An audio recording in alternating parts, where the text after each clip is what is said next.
Hi everyone, I'm harvesting dry on the vine bean seeds. It's a very easy process. It's a great way to be sustainable right here in my own garden, get free seeds, which means free plants for next year. Plus, I can share them with friends. It's the beautiful cycle of the garden. First, you want to harvest at the right time when the bean pods have reached full maturity. These are scarlet runner beans. You can see here the pods are dry and brittle. They haven't split open yet, which is the peak time for harvesting the seeds. I'm going to use my sharp pruners to cut the pods right from the plant. We got a lot of beans to harvest here, which means a lot of free seeds for next year, a lot of free plants. These beans are still green. If I harvested them now, I would have to lay them out somewhere to dry. So I'm going to wait till they're brown and dry and brittle, like these are, before I harvest them for easier seed saving.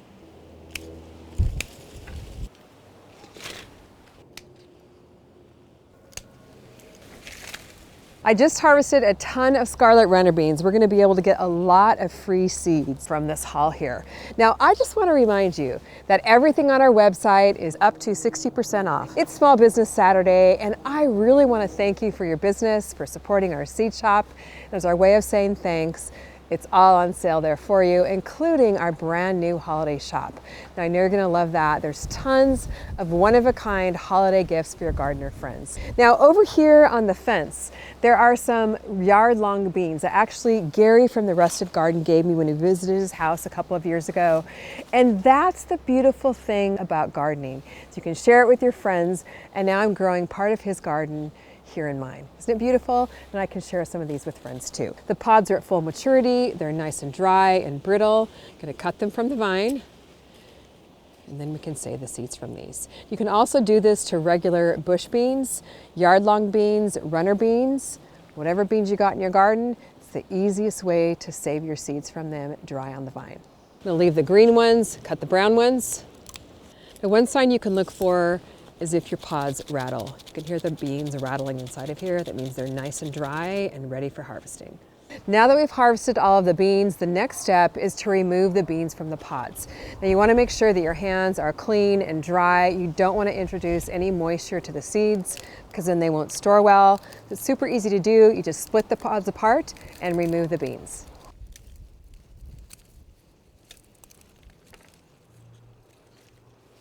And would you just look at how beautiful these scarlet runner bean seeds are?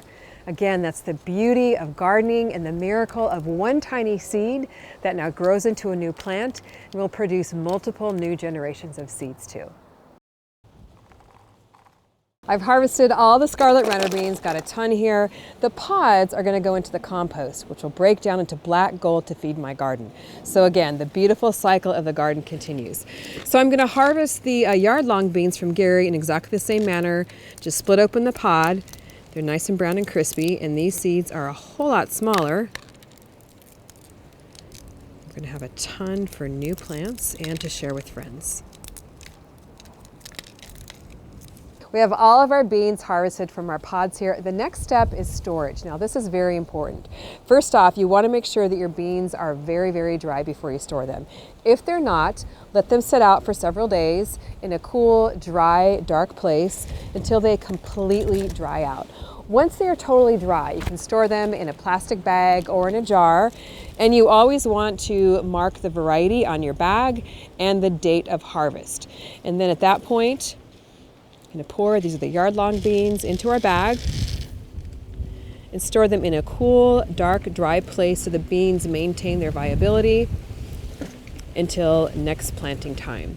Because I have so many of the scarlet runner beans, what I'm going to do is save a pretty good sized handful of them in a bag for future planting, some to give away. But I am going to be cooking these beans by rehydrating them, and that way I can use them in salads and for refried beans. But that'll be the topic for another video. Listen to all the beautiful things that you can do with the beans that are dried right on the vine. It's such an easy process and such a beautiful one.